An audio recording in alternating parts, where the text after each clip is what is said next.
bienvenidos a Juntos Ganamos Ecuador. Hoy compartiendo un espacio de opinión con nuestro querido compañero revolucionario, docente universitario y ex candidato asambleísta por Guayas, nuestro querido doctor Luis Eduardo Franco Mendoza. Luis Eduardo, placer volver a tenerte aquí con nosotros, compartir un poco más a profundidad de lo que vivimos esta jornada electoral 2023. Bueno, muchas gracias por la invitación de Juntos Ganamos Ecuador. Yo saludo estos espacios de diálogo democrático, alternativo, para crear opinión, ¿no? Una opinión crítica y diferente ante los sucesos que acontecen en nuestro país. Luis Eduardo, ¿cómo viviste este proceso electoral? Bueno, en realidad lo viví con mucha zozobra. Yo mismo pensaba de que el día 20 de agosto podíamos tener cualquier tipo de daños a nuestro sistema democrático, atentados, etcétera, por cómo venía estando la escala de violencia de esa última semana. Me acerqué muy temprano a votar. Sin embargo, por suerte no tuvimos mayores respuestas en torno a la capacidad que teníamos de sorprendernos, ¿no? Porque imagínate, tan problemático es el tema de la inseguridad para todos, pese a que dentro del proceso electoral se hubieron ciertos inconvenientes que seguramente tocaremos ya mismo, ¿no? ¿Tú crees que en este proceso electoral sí se cumplió con el Código de la Democracia? ¿Hubo democracia? Mira, la democracia no puede solamente concebirse como el sistema de votación, ¿no? Esto sería muy mezquino, ¿no? La democracia es algo mucho más amplio, es un sistema mucho más amplio. Sin embargo, en materia de participación política, diría que al ser el voto obligatorio, tuvimos índices de participación que siempre están por encima del 80%, ¿no? Esto sin perjuicio de los problemas que hubieron para votar en el extranjero. Cerca del 11% de los empadronados en el extranjero pudieron votar. El resto se quedó sin poder hacerlo por los ataques cibernéticos que incluso el Consejo Nacional Electoral aceptó que habían existido ataques provenientes de Pakistán, de Rusia, etc. Entonces, yo considero que en estos casos puntuales sí hay un retroceso democrático en cuanto a la participación a través del voto, y por otra parte sí considero que dentro del sistema democrático de votación, por lo menos en el Ecuador continental y en el Ecuador insular, se mantuvo bajo los estándares que incluso los visores internacionales pueden ratificarlo, ¿no? ¿Qué pasa con esta gente que se ausentó, que no fue, o que le tocaba en mesa y por temor a la inseguridad que vivimos hoy, prefirieron mejor pagar una multa al ir a sufragar, al ir a estar en mesa, prefirieron evitar pasar por estos inconvenientes que tenemos hoy, porque son los atentados también? Sí, bueno, a ver, es una posición entendible por todos los problemas que ha vivido el país. Incluso tuvimos dentro de la campaña electoral el asesinato de un candidato a la presidencia. Esto es gravísimo, ¿no?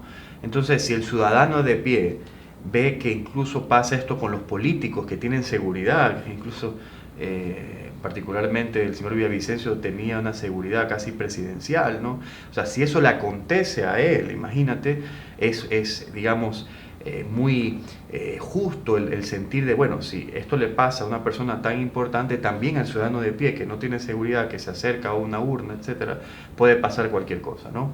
Entonces es muy entendible desde ese marco, y es lamentable que esto suceda, especialmente en una elección, porque el voto en democracia, en la democracia liberal, es el único mecanismo que se tiene para el cambio social, ¿no? No existe otro instrumento de participación, otro instrumento más diáfano y más estrictamente democrático que el voto universal, ¿no? Entonces, sí creo que esto de alguna forma condiciona nuestro sistema democrático, lo carcome, y como diría, en el Ecuador el sistema se da de que el voto es obligatorio. Pero imagínate tú si no fuera el voto obligatorio, yo creo que tuviéramos un ausentismo muy grande por dos principales razones. La primera es la apatía de la gente que está desilusionada de la política, especialmente los jóvenes, y lo segundo es el problema de la inseguridad, que no hay las garantías suficientes para sufragar. Tú mencionaste de las problemáticas ahora, de por qué no sería, por qué no mantenemos el voto obligatorio. Hoy presentamos también posibles, donde se va a repetir las elecciones para los migrantes, porque presentaron problemas en el voto telemático. ¿Cómo tú viste este análisis de una aplicación que se cayó para la gente del extranjero y que lamentablemente se quedó con las ganas de sufragar, que pocos fueron los que sufragaron? Sí, esto tiene una implicación política muy grande y de legitimidad del proceso electoral. No podemos hablar que existe una justa representatividad y participación legítima de los migrantes que estuvieron empadronados dentro de la participación política. Tanto así que hay las impugnaciones correspondientes incluso para repetir la elección a nivel, digamos, fuera del país. Entonces, yo sí creo que estas maniobras o estas impericias, se podría decir, del Consejo Nacional Electoral, al permitir que la plataforma sea blanco de ataques cibernéticos, sí causa un perjuicio para el sistema democrático y especialmente para los migrantes, porque ellos tienen el derecho, al ser ecuatorianos, de participar activamente en la política ecuatoriana. Yo escuchaba en redes sociales y leía también ciertos tweets de gente que decía, no, es que los migrantes no deberían de votar, ¿no? ¿Por qué entonces, no? Imagínate, entonces es verdaderamente una situación de mezquindad política, de falta de empatía de nuestros hermanos migrantes que tienen el derecho y el deber de votar, ¿no? Porque este país les compete, lo que pasa en el Ecuador les compete, y que justamente también la capacidad de poder cambiar este país para volver en mejores condiciones. Muchos se fueron en condiciones sobre las cuales el Ecuador no se encontraba en una estabilidad política y económica que les diera la oportunidad para poder salir de la pobreza o mejorar su calidad de vida, y encontraron esa calidad de vida fuera. Pues bueno, ellos tienen el derecho y debe de respetarse ese derecho de también poder cambiar una situación caótica como vive el país a través de la única arma que hay en democracia liberal, que es el voto universal. Ahora, ¿cómo podemos trabajar ese voto nulo?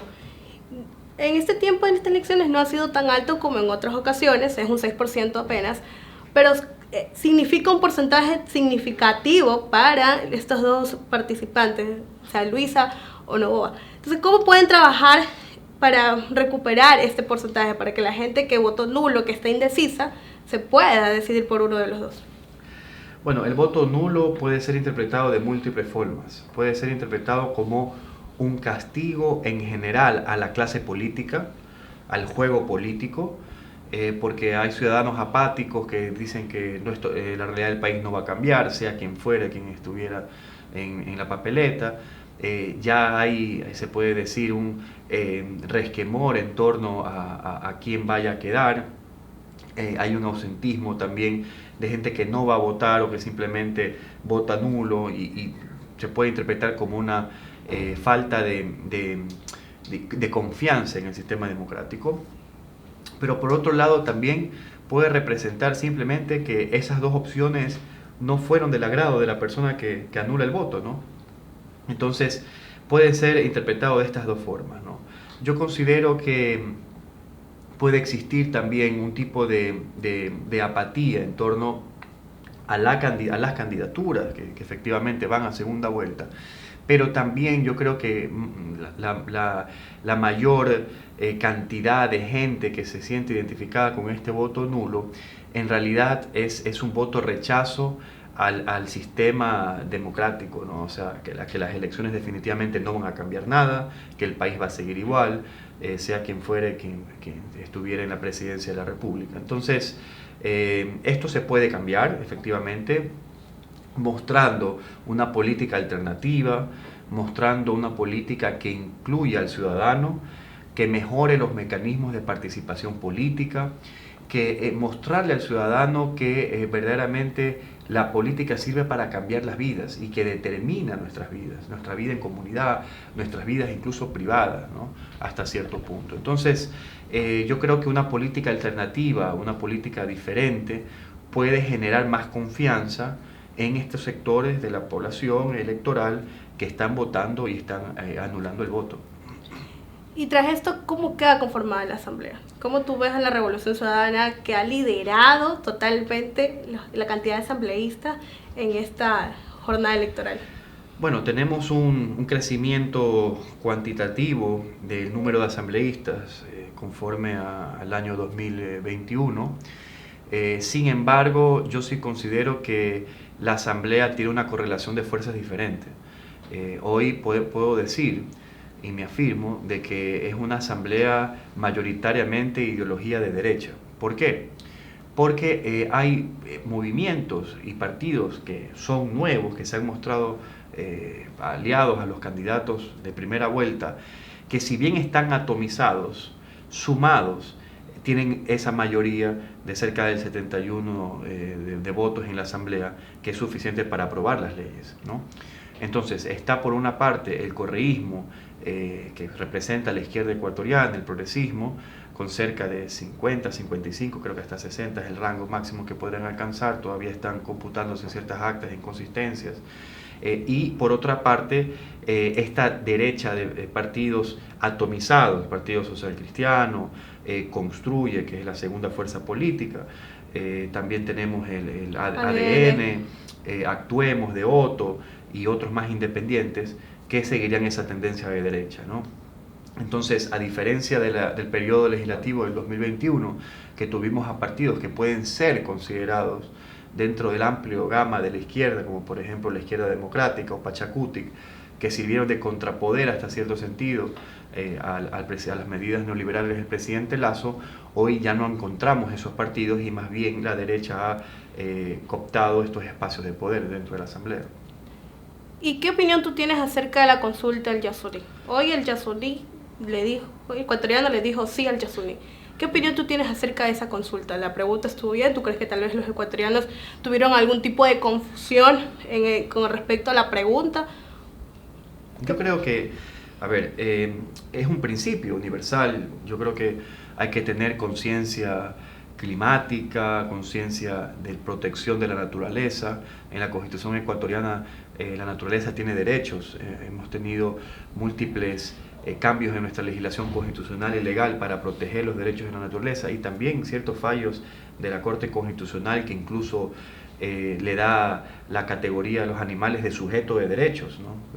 Con fallos muy icónicos que también de alguna forma muestran que hay decisiones jurisdiccionales y hay leyes que protegen la naturaleza. Y esto, digamos, yo estoy de acuerdo con esta postura. Sin embargo, me parece que particularmente con el caso de la prohibición de la explotación del bloque del Yasuní, me parece que no se dio una alternativa al déficit fiscal que supone la prohibición de extraer esos recursos. Me parece que faltó eso dentro de la propuesta de los movimientos animalistas, de los movimientos pro naturaleza. Es decir, ok, preservamos el crudo del Yasuní, pero la alternativa al déficit fiscal que va a causar la prohibición de extraer esos recursos, había que proponerla, ¿no? Entonces, esto le va a significar al Estado más déficit, le va a significar al Estado más incapacidad de poder cubrir necesidades dentro de satisfacción estatal, como por ejemplo en salud, en educación, en seguridad. Incluso es un poco paradójico, pero en las provincias de la Amazonía, donde se extraían los recursos, ganó el no, ¿no? O sea, ganó el hecho de que no se prohíba y que se siga extrayendo los recursos, ¿no? Porque de alguna forma servían para la comunidad. De cierta forma, los ecuatorianos tampoco no sabían, no estaban enterados al 100% de qué se trata la pregunta. Simplemente creo que muchos votaron es por votar. ¿O no piensas de esa manera? Bueno, votaron por un factor emocional, de decir, bueno, para proteger la naturaleza está bien, hay que votar sí, ¿no?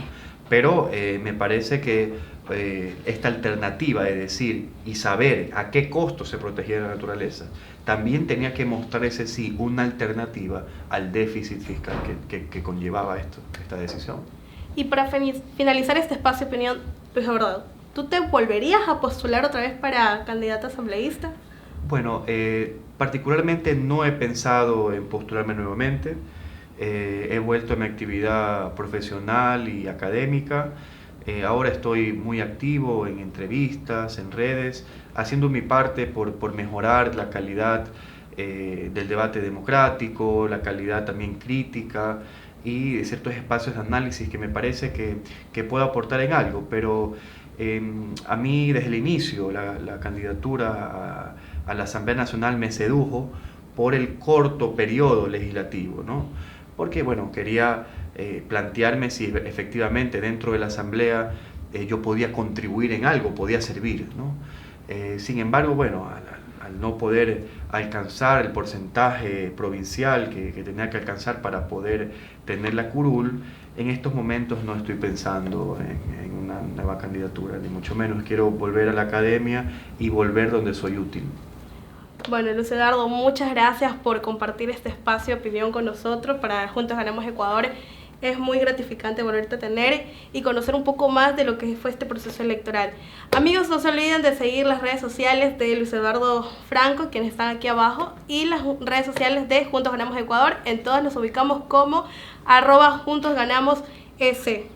Muchas gracias.